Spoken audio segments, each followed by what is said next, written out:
I hope everybody can easily follow the my presentation.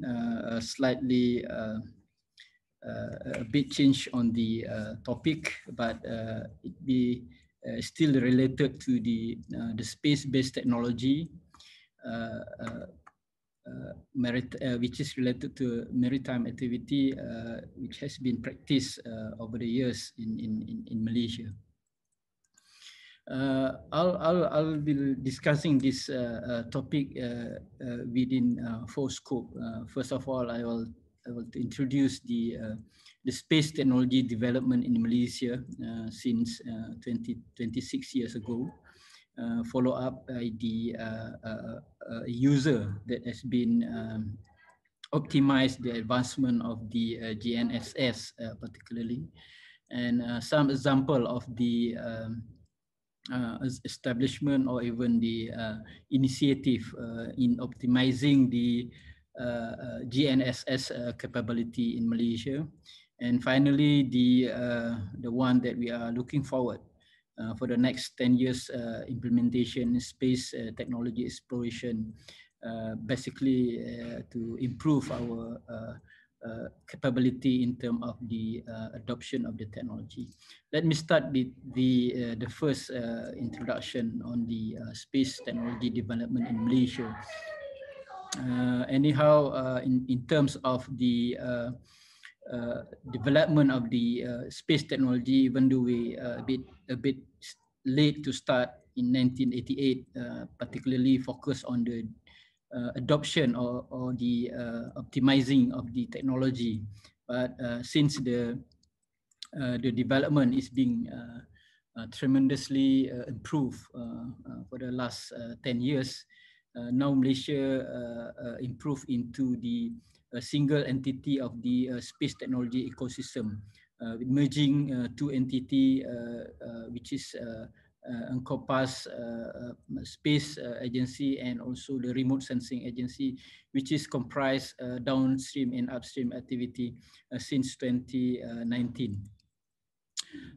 This is following up with the establishment of the National Space Policy 2017, established in 2017, which is put up in 5 trusts under this policy to ensure that the development of this space technology in our country can be developed in terms of to ensuring that this new technology can be part and parcel of Malaysian new space economy for the next 10 years.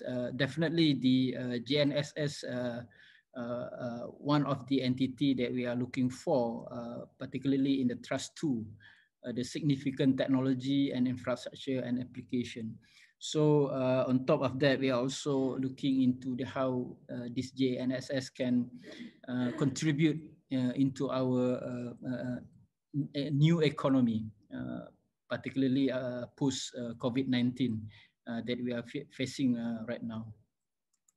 So based on that policy, now Malaysia have the single entity of the space agency. We call it Malaysian Space Agency under the Ministry of Science, Technology and Innovation. We have some main functionality to ensure that this new entity can spearhead the implementation of the National Space Policy 2030. On top of that, we are also encompassed into the research and development sector. So to ensure that this initiative also can be shared by the industry or even the commercial sector. So we also strengthen our international cooperation in order to ensure that this space technology can be developed accordingly and to ensure that they're sustainable in Malaysia for the next 10 years.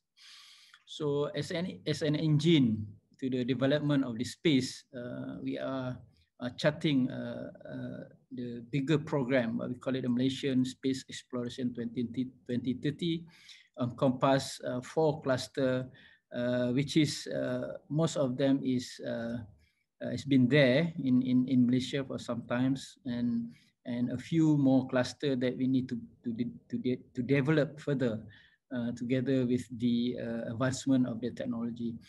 Definitely, since the policy is established 2017, the strengthen of the administrative of the space technology in Malaysia.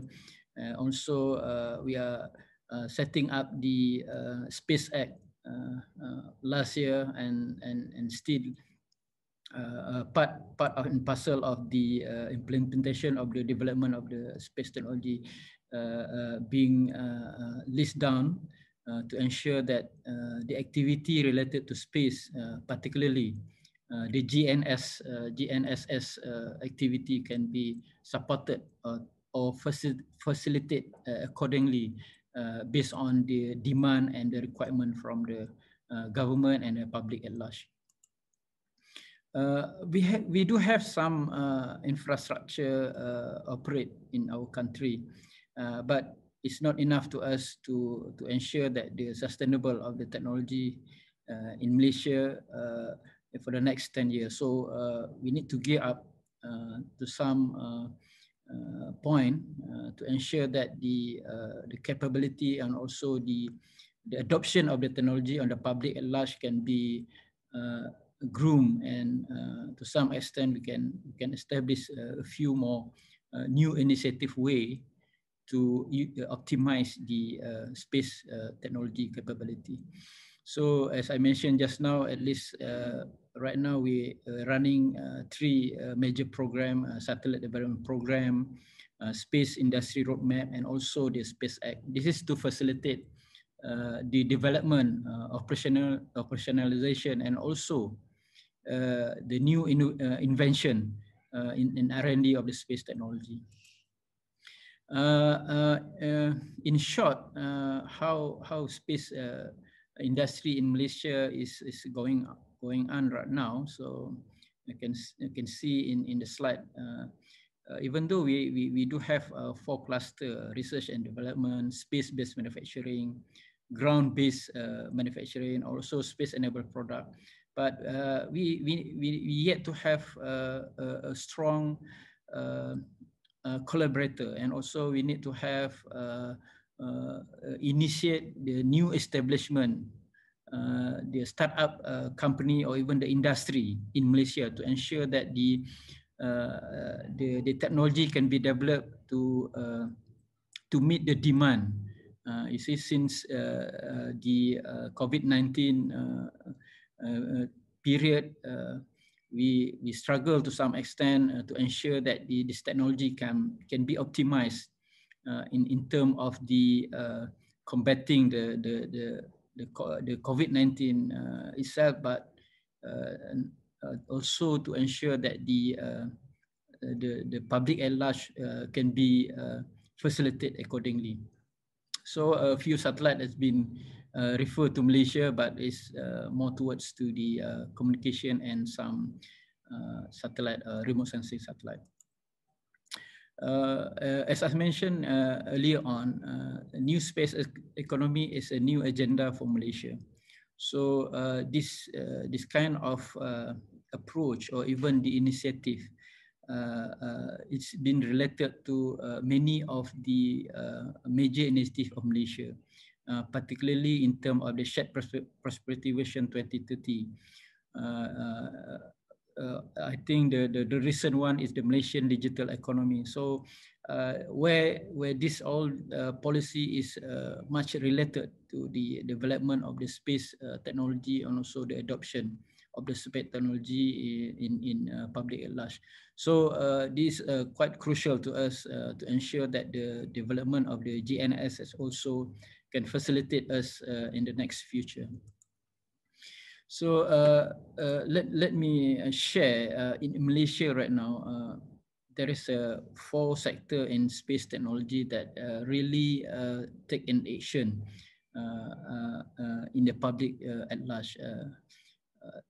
Definitely the communication is the bigger portion, where the people is bargaining or demand on these services. But the navigation, like GNS is also play an important role. As you can see, we are embarking into the not only in the public user, government, professional, also some critical application that we use the GNS throughout the country. Definitely, I'm focusing to the maritime this time. So I will share some example how this GNSS being utilized in our country to ensure that this technology also give a good impact to the public at large. So this is part and parcel of I can share the GNS application in Malaysia,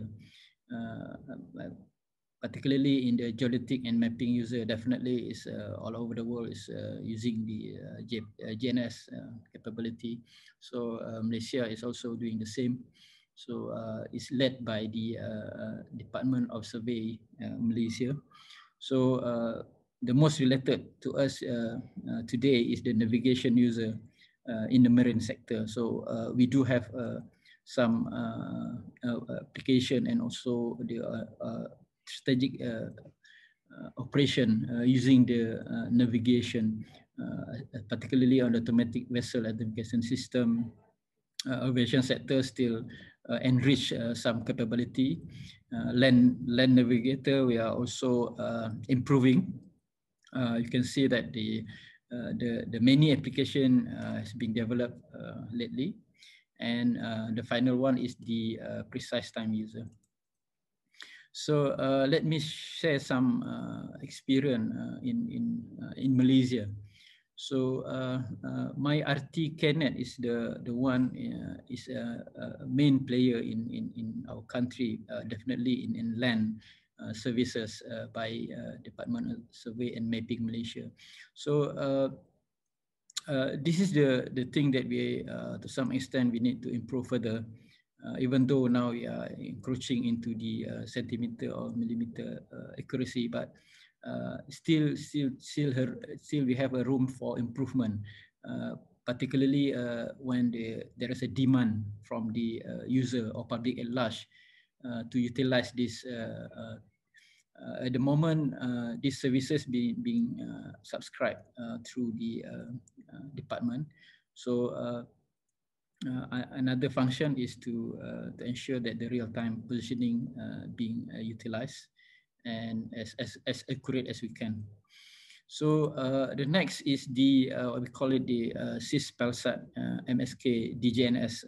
This is the one of the GNS related to the maritime, where the Marine Department is utilizing this capability to ensure that to improve the accuracy and safety of maritime navigation.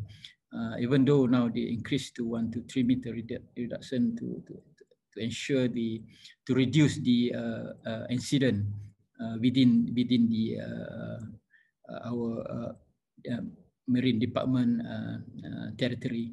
So this is also part and parcel can be improved further on from time to time. So the based on the International Association of Lighthouse Authority. So whatever the ban is being used is based on the international agreement. So whatever services this apply to the public is quite significant until now. So another example that I can share here is on what is the Malaysian Maritime Enforcement Agency doing. So apply the what we call it the automatic identification system, which is related to the capacity of the GNSS. So you can see that our ocean is quite strategic. So you can see that more than 80,000 ships related to petroleum and gas be there in our ocean. So it's not only the ship of petroleum and gas, but also about more than 60,000 of fishermen with multiple types of vessels being around within Peninsula and also Sabah Sarawak. So this is the thing that we are utilizing quite strategically, how the GNS being utilized in our country. So on top of that, Kopas SASAT also being utilized for search and rescue if we are facing some incident throughout our ocean. So this is part and parcel. We are sharing our utilization of the GNSS. The most important thing is the next slide is where I can share with all of you is how we utilize the GNSS into the further extent of the application. So this is the way how we facilitate the government to ensure that the economic of the public at large can be upgraded into some extent. In this case, we are talking about how we improve the fisherman life. So even though this subject matter is in cooperate with the GIS and also the remote sensing data, but at the end of the day, the point that we are giving into the fishermen need to be detected through the GNSS capability or even GPS and help. So we start this application since 2010. It involved about more than 30,000 fishermen throughout the country.